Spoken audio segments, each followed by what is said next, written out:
Olá, pessoal, professores, professoras, Diretoria de Ensino Centro-Oeste, ATPC, Aulas de Trabalho Pedagógico Coletivo, de 26 de junho a 1º de julho, semana B. Vamos tratar dos seguintes temas: fechamento e replanejamento. Eu sou o Shizu, professor especialista de currículo PEC de matemática. Podem chamar de X. Pode passar, por favor. Importante, o ano não está perdido. É necessário motivarmos e estimularmos os nossos alunos para que eles possam recuperar e aprender sempre. Professor, alguns pontos de reflexão. Acolhimento. Todo acolhimento tem um momento coletivo, né? Algumas escolas estendem o tapete vermelho para os alunos, mas é necessário, professor, que você planeje o encontro com cada uma das turmas, o acolhimento que você vai realizar com a turma específica tua, o primeiro A, o primeiro B, por exemplo. Indicadores. Fique atento aos dados do conselho de classe e série e planeje as intervenções para que tenhamos aí um aumento da frequência, da participação dos alunos e também um aumento da aprendizagem. Outro ponto, os combinados. Os combinados, eles podem ter funcionado no primeiro semestre, mas é importante que vocês possam estar repetindo, reafirmando e republicando esses combinados para os alunos, né, depois desse tempo de férias.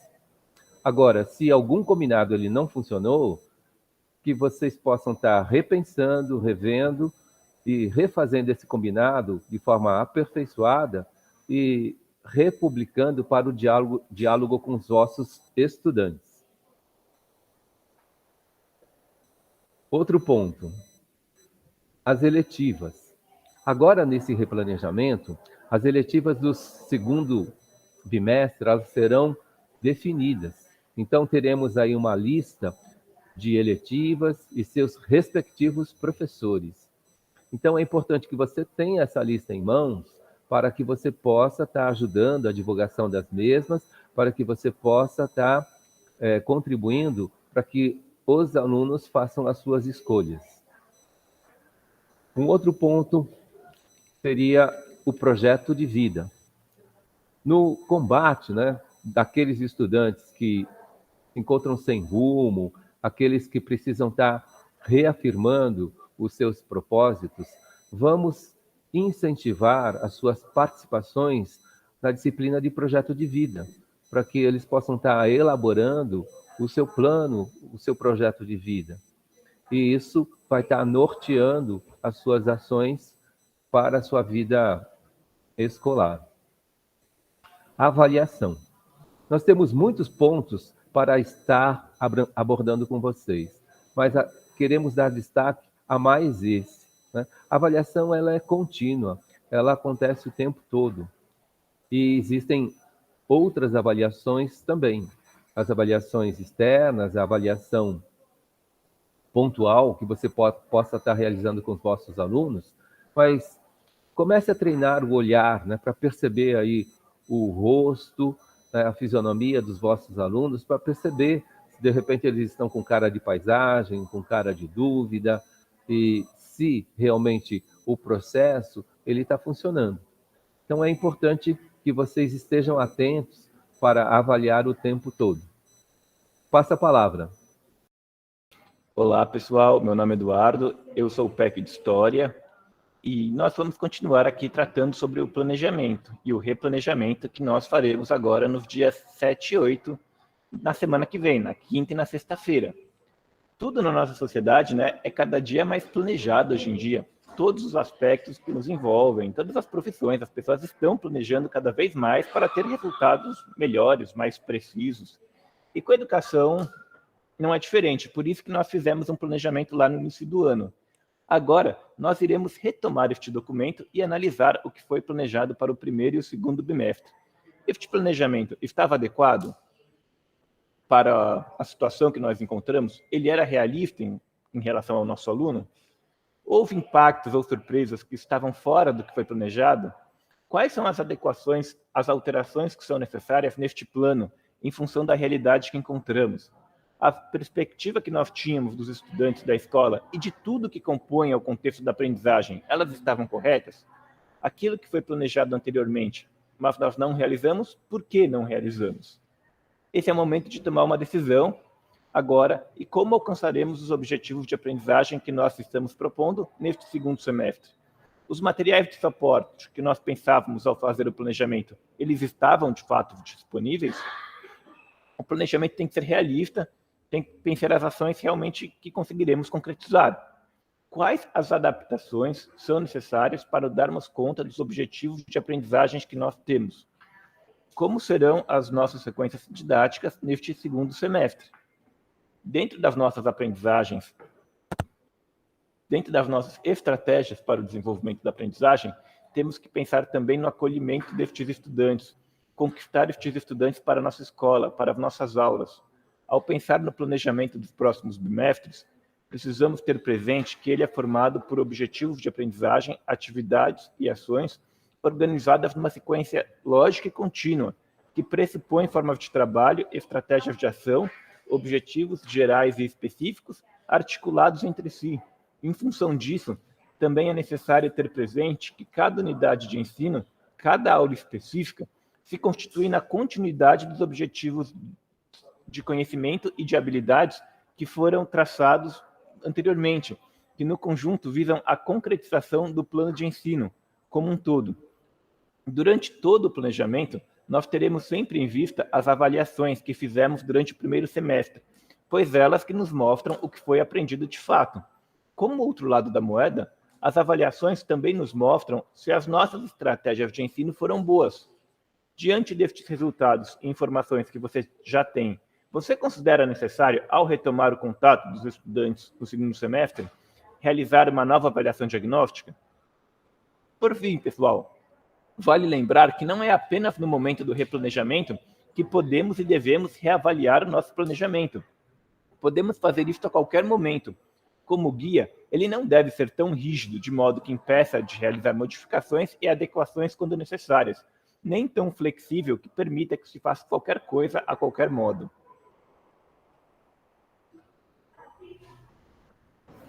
Olá, pessoal. Bom dia para todos. Meu nome é Ana, eu sou PEC aqui da Diretoria de Ciências. Pessoal, vamos lá então. Esse ano, né, o nosso replanejamento está um pouquinho diferente, né? Sempre a gente pensa nele logo após, né, o retorno do recesso, das férias, né? E esse ano a gente vai fazer antes. Isso é bom. Por que que é bom?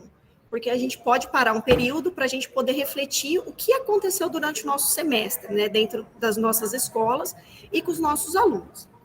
Coloquei aqui alguns pontos para reflexão e discussão, para a gente pensar no que a gente trabalhar nesse replanejamento, né, coletivamente, todos juntos, né. Então, vamos lá. Quais foram os desafios do primeiro e do segundo bimestre? O que pode ser feito para superá-los? Vamos lá, pessoal. A gente iniciou 2022 com uma defasagem tremenda, né? De 2 anos aí praticamente parados, né? Sem aulas, né? Assim, presenciais, já que nós retornamos, né? O ano anterior de 2021, próximo de agosto e setembro, com poucos alunos. E esse ano ainda temos, né? Alguns alunos que estão fora da sala de aula, porque continuam remotamente. Quem são esses? Alunos com comorbidades, alguns alunos que, né, precisamos fazer alguns encaixes, alguns alinhamentos, porque muitos alunos voltaram a trabalhar para ajudar a família, e a gente conhece todo esse contexto. Então, ainda temos muitos alunos fora da sala de aula que estão estudando remotamente, né? Lógico que com toda a supervisão, acredito eu, né? Acreditamos nós aqui, né, meninos? Que com todo um apoio, né, e estrutura da escola e dos professores por trás disso tudo, né? Então, a gente precisa analisar, pessoal, quais foram esses desafios que nós enfrentamos, que não foram poucos. Imagina, 2 anos, né, praticamente sem aulas presenciais, uma defasagem muito grande. Então, a gente precisa sentar e avaliar quais foram esses desafios para a gente poder alinhar agora para o segundo semestre. Então, por isso que esse ano a EFAP mudou, né, os dias, né, e o mês desse replanejamento para poder a gente já retornar no segundo semestre, quando a gente voltar, já concentrado no que a gente vai fazer, né? Então, vamos lá. Outro ponto aqui. Quais foram as práticas pedagógicas bem-sucedidas no primeiro e no segundo bimestre? Gente, existem métodos e estratégias, né, de práticas pedagógicas essenciais. E isso tem que manter. Tudo que é bom e que dá certo, a gente mantém ou aprimora. E o que não dá certo, que são as práticas ruins, o que a gente faz? Tem que descartá-las? Nem sempre. Às vezes a gente pode aprimorar, modificá-las para poder também usar em um outro momento. Nem tudo é perdido, tá? Porém, as práticas que deram certo, elas devem se manter, né? E continuar sendo praticada dia a dia com essa molecada, com esses alunos, devido a essa grande defasagem que todos eles aí tiveram, né?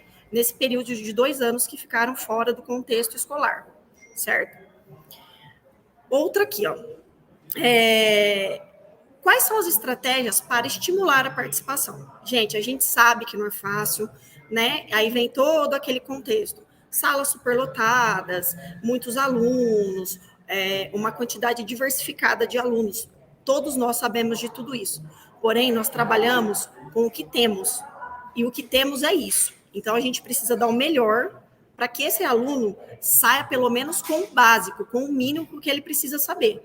Tá? Então, a gente precisa, sim, sentar nesses 2 dias de replanejamento, que serão dia 7 e 8, né, que acontecerão das 8 às 17 horas da tarde, para avaliar e analisar o que a gente precisa, né, fazer para estimular a participação desse aluno. Porque, pessoal, é comum as crianças, os adolescentes, eles voltaram totalmente desestimulados para a escola esse ano. Né, por 1001 motivos, né? Muitos não conseguiram acompanhar a plataforma, muitos não tinham acesso à tecnologia para poder acompanhar tudo isso.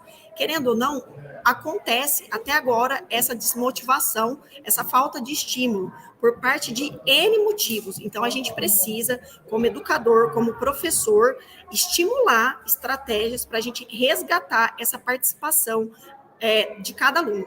Isso acontece do dia para a noite? Não, gente, é um trabalho de formiguinha, tá? Isso é todo dia, tá? A gente tem vários alunos na sala, cada um com uma defasagem, alunos ótimos em matemática, outros com muita defasagem em português, outros ótimos em história e com defasagem em geografia. Então, a gente precisa trabalhar estratégias para poder estimular e resgatar essa criança, esse adolescente que está desmotivado. Isso é um ponto essencial e a gente precisa trabalhar em cima disso, tudo bem? Du, você passa para mim, fazendo um favor? Obrigada. Um outro ponto, o que a gente tem aqui, ó, como proativamente buscar os estudantes que não estão realizando atividades. Como assim nós, professores, como nós, dentro da sala de aula, como educadores e formadores, a gente consegue resgatar essa molecada que não está fazendo as atividades? É nítido que nós temos, né, uma grande clientela. E muitas vezes, gente, o que acontece? A gente precisa entender como educador que nem sempre o aluno deixa de fazer atividade porque ele quer. Muitas vezes ele deixa de realizá-las por não saber, tá? É isso que a gente tem que ter um olhar, né, um olhar clínico, um olhar sensível para a gente entender se o aluno ele não quer fazer ou se ele não sabe fazer. Por quê? Porque a gente amarra uma situação tipo assim, ele não faz porque ele não quer. Será que ele não faz porque não quer? Ou será que ele não faz porque ele não sabe? É isso que a gente precisa saber diferenciar. Porque com essa defasagem desses 2 anos, pessoal, o que acontece? Eles não sabem muita coisa. Eles retornaram esse ano de 2022 com uma bagagem baixa de conhecimento em todas as disciplinas, em qualquer conceito de base comum, né? A gente pega agora, ainda mais que a gente teve esse ano, né, que introduziu aí os itinerários formativos no novo ensino médio, muita coisa mudou, imagina. Então, são coisas novas para todos, principalmente para eles. O aluno já chegou esse ano com defasagem e ainda tem uma bagagem a mais que ele precisa estar inserido. Então, a gente não pode, a gente deve, como profissional, como educador, como professor, ter esse olhar. O moleque só faz bagunça, ele não está fazendo porque ele não quer. Será que ele não quer? Ou será que ele não sabe fazer, por isso que ele faz bagunça na sala, por isso que ele levanta, por isso que ele irrita o coleguinha do lado? A gente precisa ter esse olhar. Porque nós, professores, vamos ter esse olhar, porque quem que está lá frente a frente todos os dias? Os professores, certo? Então, a gente precisa ter esse olhar para a gente poder trabalhar em conjunto, principalmente agora no replanejamento dos dias 7 e 8, em conjunto, né, com a equipe gestora, com os coordenadores, para a gente discutir e entender o que está acontecendo, o que deu certo nesse primeiro momento, que seria esse primeiro semestre, e o que a gente deve fazer a partir do segundo. Então, são reflexões que precisam ser refletidas e discutidas, tá? Só a reflexão não basta. Precisa necessariamente ter a reflexão e a discussão em grupos, com equipe gestora e coordenadores, para a gente compreender o que a gente precisa alinhar, manter o que deu certo, mudar o que deu errado, para a gente continuar no segundo semestre com boas ideologias, com boas práticas, certo? E a última aqui, pessoal, ó, como incentivar e manter o engajamento desses alunos estudantes presentes. Bom, eu já falei mais ou menos, é um trabalho de formiguinha, tá? Não vai acontecer tudo do dia para a noite, a gente tem que ter paciência, a gente tem que saber lidar com as situações, porque nós somos os adultos dentro da escola, então nós precisamos ter um olhar, sim, sensível para cada um de nossos alunos, entender o porquê que ele não está participando, o porquê que ele não está frequentando, o porquê que ele não está conseguindo atingir o que de fato é preciso, certo?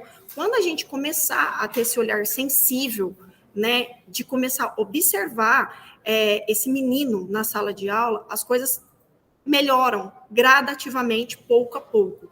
E quando a gente chega no final do ano, a gente tem sim um desempenho de cada aluno de progressão, né? Por quê? Porque o ideal é assim, ele começou o ano ruim, que é óbvio, ele ficou 2 anos fora da sala de aula, com aulas presenciais, porém a gente tem, né, 200 dias letivos para dar conta disso, entendeu? E a gente precisa dar conta, entendeu? É uma função nossa, né? Nós, como educadores, nós precisamos ter esse olhar sensível, esse olhar crítico, esse olhar acolhedor para a gente compreender o que está acontecendo com os nossos estudantes, certo?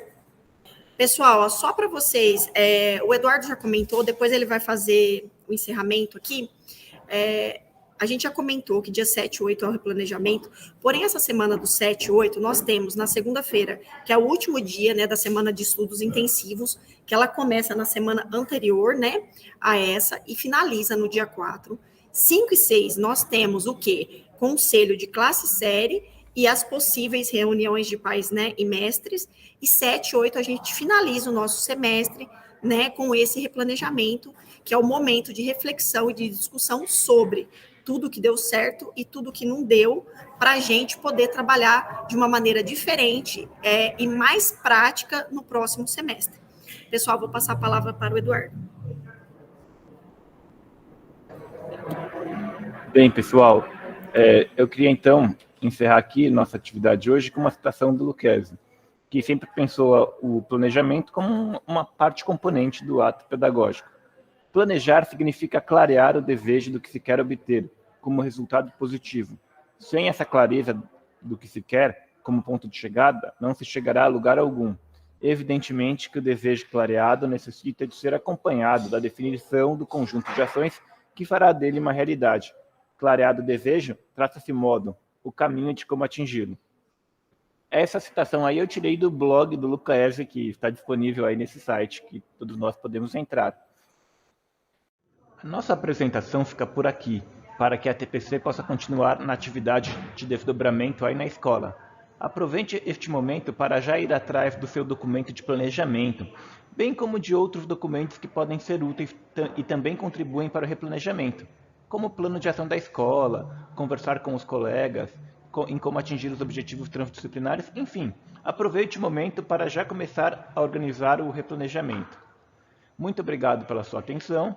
Um ótimo fechamento de bimestre e replanejamento para todos. Nos vemos aqui no próximo ATPC da Diretoria de Ensino.